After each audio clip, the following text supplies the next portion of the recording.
Hello everyone, welcome back to my channel. Today I wanted to jump into the Decks That Surprised Me tag, that's not a tag, by Tom Benjamin. And I've got a few decks here that I had a certain idea about that wasn't what I was expecting. So yeah, let's jump right in. This is a very old bag. That is the home to my Raven Prophecy. And I love this deck. I love the artwork. I'm really glad I trimmed it. I really enjoy it trimmed. But I don't use it. And it's a shame because, like I said, I so enjoy the artwork. It's so beautiful, it's so well done. Especially when you like look a bit closer up. It's, yeah, it's Maggie Stiefvater,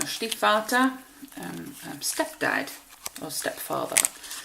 Look at that, it's beautiful. Did such an amazing job. I love this fall. In my video where I looked at all my favourite cards, this fall came up, and a couple of other cards from this deck came up. Hierophant, beautiful. But I just don't grab it, and it's a shame. I need to make an effort of actually using this deck, and maybe, like, this is sort of the Halloween season, maybe I need to think of a spread to use with this deck, or maybe yeah, make an effort with it. And but yeah, it's a deck that when I got it, when I just made a combination of got and bought. When I got it, I honestly thought that this was going to be like one of my main decks, and it isn't, and it's such a shame. So yeah, Raven's Prophecy is like a disappointing, not that the deck is disappointing, because it isn't, but the fact that I don't use it is disappointing. Yeah, I don't even know if this shop is still open in Amsterdam. I have to look that up, really. Then another disappointment for me, the Wild Unknown. And again, oh, it's upside down. I mean, we've all seen it. Loads of us have got it. It is a beautiful, beautiful deck. I love the artwork, I love the size, I love the feel of the cards. It is beautiful, and yet it sits in a box and I don't use it. When I first decided to start studying tarot, this was one of the decks that I was interested in. I knew that this wasn't going to be my first purchase because this isn't like a study learner deck to me.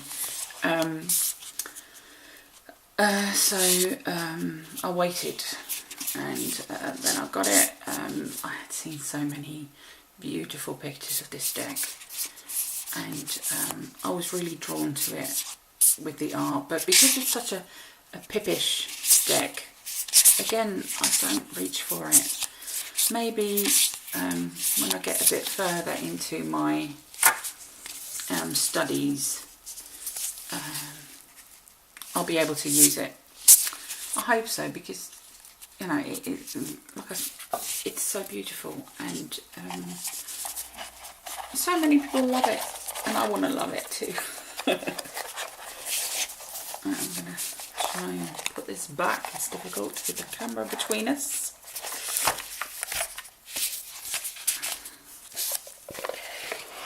But yeah, Wild Unknown. Now for for a positive, because there is positive news as well, the Radiant Rider-Waite. Now, as I've mentioned before in videos about my tarot journey, I really didn't get on with the Rider-Waite, and I honestly for a while thought, well, if I can't do this, then maybe tarot isn't for me. And yeah, so I put it aside, and I got some other decks, and I got over that feeling. But I still wanted to use the Rider-Waite because, you know, that's where the sort of mainstream tarot originated from, and I wanted to love it, but I just didn't. And then I saw this lovely Radiant deck in a tin, and I love tins. So yeah, I thought I'll go for it, and to my surprise, I got on pretty well with this, and I was quite shocked, to be honest.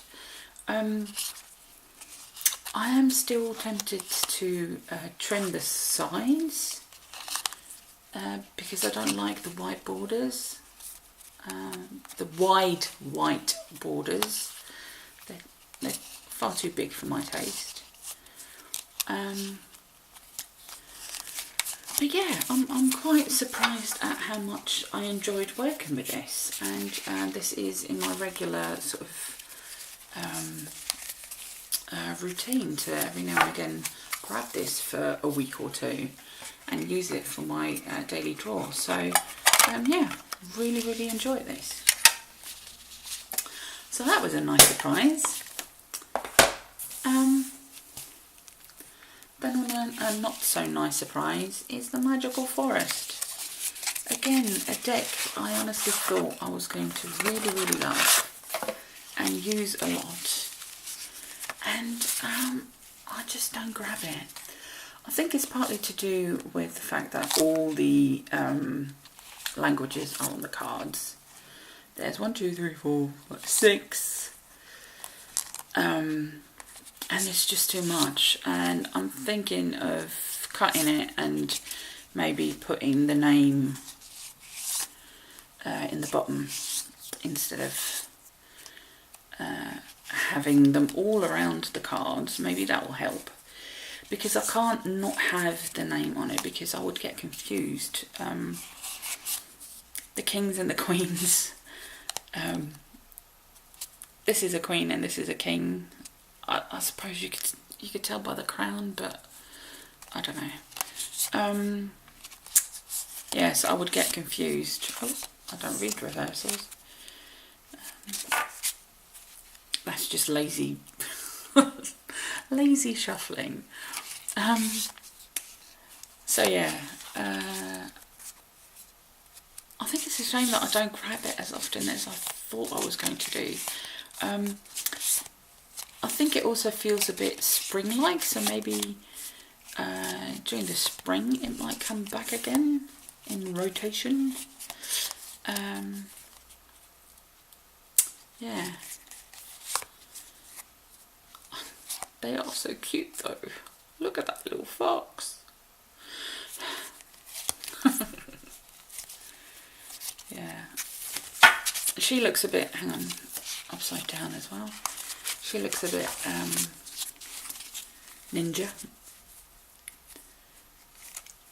and yeah, I really enjoy the artwork, and you know, but I don't grab it as often as I thought I would.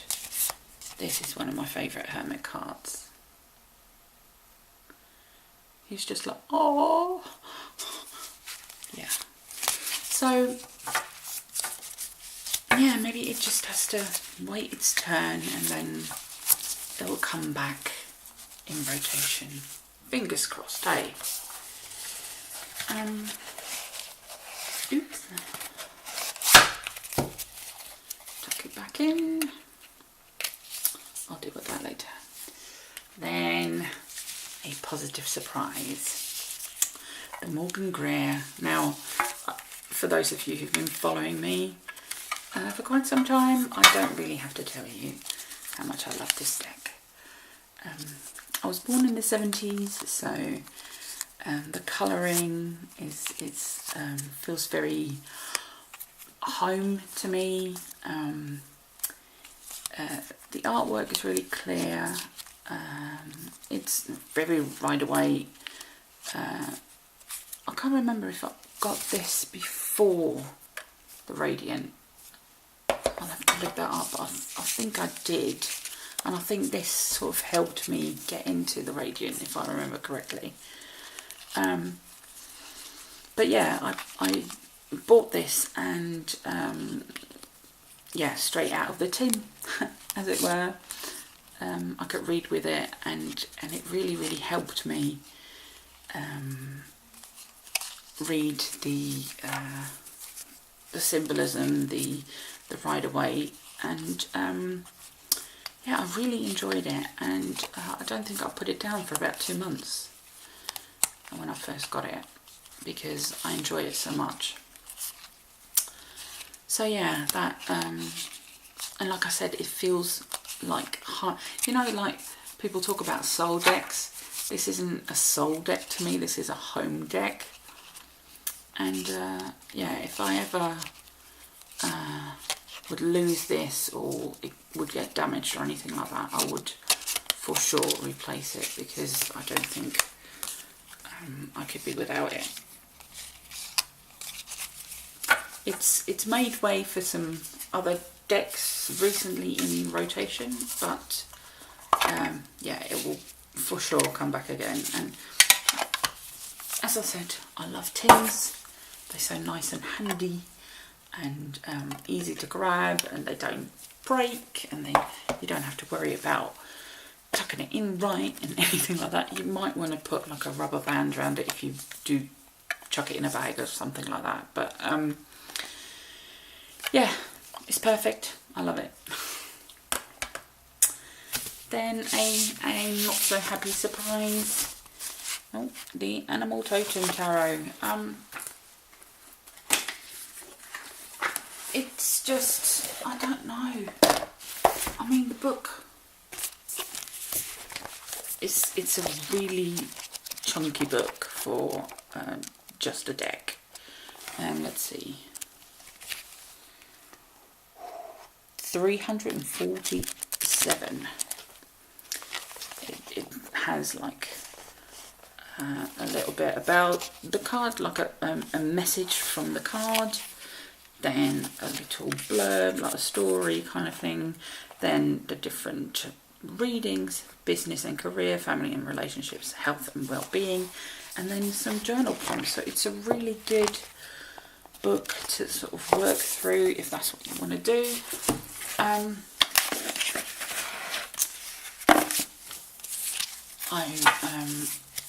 The backs are nice, the cardstock's nice, the size is good. Some of the drawings I really love, like the Queen of Pentacles, she's gorgeous. But I found myself going through this and just not, you know, if it didn't say Page of Pentacles, would I know that this is the Page of Pentacles? I mean, it's got a pentacle there, but other than that, I mean, this is death, and that's quite clear. This is death, and that's quite clear, sorry.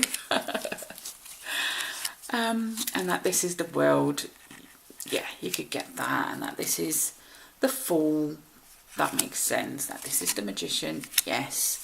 But there's so many cards that are just, I don't know.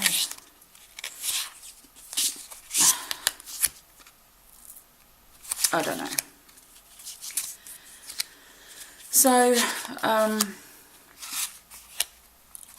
I couldn't really do without the book, and because it's such a big book, I don't really want to not be able to use this without the book. And I'm I'm not 100% sold on the artwork.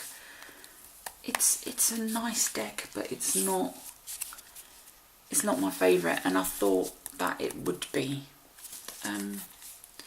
But you know, things might change over time, and if I really sit down with the book and probably go through it, who knows. I'm not going to try and put that back in the box because that's not going to help.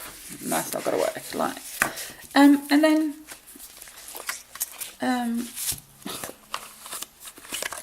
right on the other side of the coin. Oh, they're all stuck, aren't they? Now this Animal Wisdom Tarot. Now this is like, I don't love the cardstock. The cards are very slippy. They're slightly too big for me.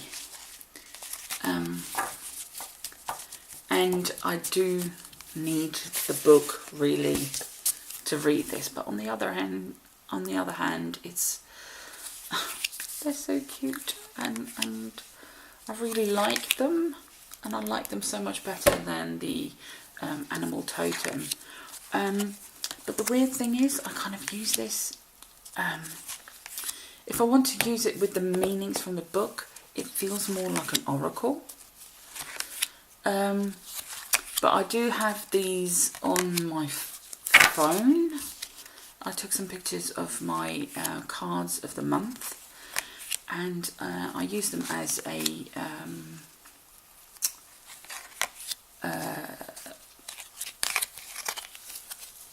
picture for the month, so I'm aware of what my card of the month is.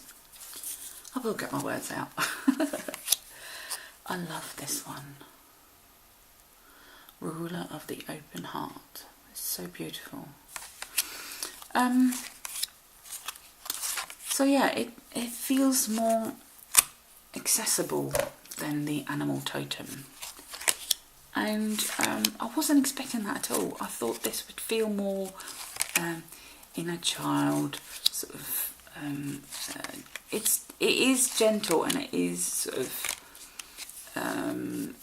beautiful picture book, but it doesn't feel childish. It doesn't feel. It feels soothing, and like I said, accessible, and yeah, but like, yeah, it almost like an oracle. And I don't use oracles. You've heard me say that quite a few times, I'm sure. But yeah, you look at the. I don't really look at the tarot meaning of the card, but I go to the book and I read the little blurb and the message that the card has for me. So yeah, that is quite the surprise. Here's the trickster. He's on the back as well. So yeah, that is. It's a weird one for me, but yeah, quite the surprise. And then one sec. Ooh, didn't mean to knock you over there.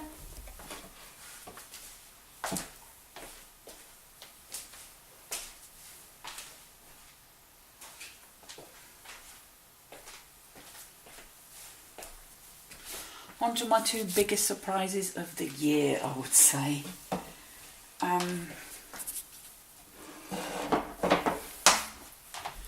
Here is the Everyday Witch Tarot, and that has just completely changed my tarot experience. It feels a bit picture book. though more teenager than children's book. It could be sort of the artwork on a teenager book. I'd say young adult, but I don't know. But because the artwork is so clear, I read the book once and that was it. And I've done readings with it, and I've done readings on camera, which is quite new for me. And because I normally pause the camera and then tell you what I think about the cards and how I would read them. So yeah, this has been a game changer, and I've called it that in a video that I did about it, and in a post on the For Love of Cards Facebook group.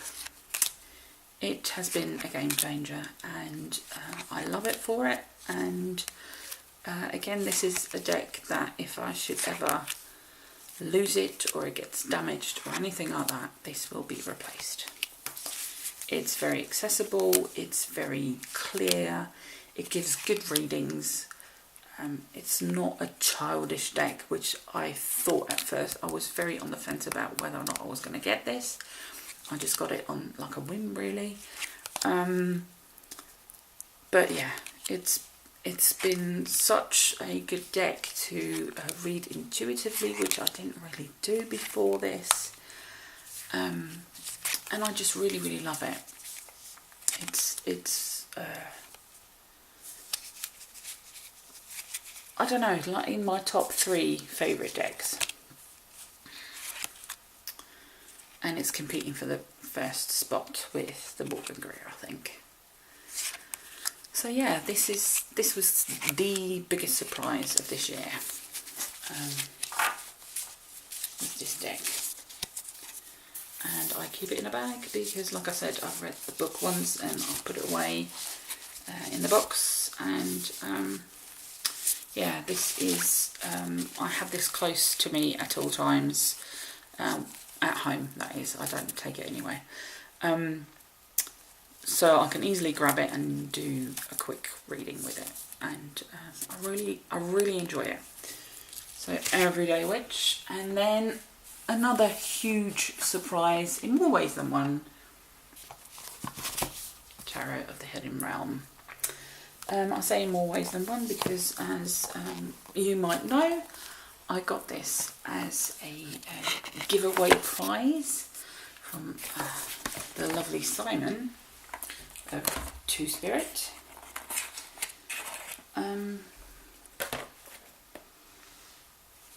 Yeah, and again, it has a good book to go with it. How many pages? Oh, it's got spreads in the back as well. 213. The backs are beautiful, but you know, we're not about the backs, are we? Yeah, it's just, I love it so much. It's so beautiful. It I don't know what it is about this deck, but the artwork is just so intense. It's made me cry more than once, and the images provoke so many different emotions. The stories in their eyes just. And the funny thing is, I'm not even like a fairy type person, but I don't even notice their pointy ears, really. I just, yeah, she looks like my sister when she was little. I'm just so, yeah. It's such a beautiful deck, and it's touched me so. Like I never thought a tarot deck could, or any deck really. So yeah, I love it. And after I've done a reading with it, I put it back in order, which I don't do with any other deck, but I just like then going through it in order. And yeah, it's again, it was a deck that I wasn't sure of whether or not I was going to get it. And then Simon did his giveaway where he said, like, you can pick a deck that you would like. And then I thought, do you know what the hell, let's go with Hidden Realm, because I'd seen it used by so many people. And I got it, and I got it out the box, and I went through it, and the tears just started to come. And I wasn't expecting that at all, because like I said, I had seen the deck being used by other people, and I liked the artwork, but I didn't think it would touch me like that. So yeah, that was another huge surprise this year. Yeah, and that concludes my decks that have surprised me. Thank you very much for watching. Thank you very much, Tom Benjamin, for starting this tag. That's not a tag, because it really made me think about the decks that I've got, and how you have certain expectations, or yeah, you think you're going to use a certain deck a lot, and it turns out you don't, or yeah, and it's really made me think of my wish list as well. Like, am I just putting those decks on them because I think I'm going to use them a lot, or you know, what is it that makes me put a certain deck on? This one looks so much like my little nephew. Oh. Yeah, so it's made me a bit more mindful about my wish list as well. So yeah, thank you very much for watching, everyone, and I'll see you again very, very soon. Bye.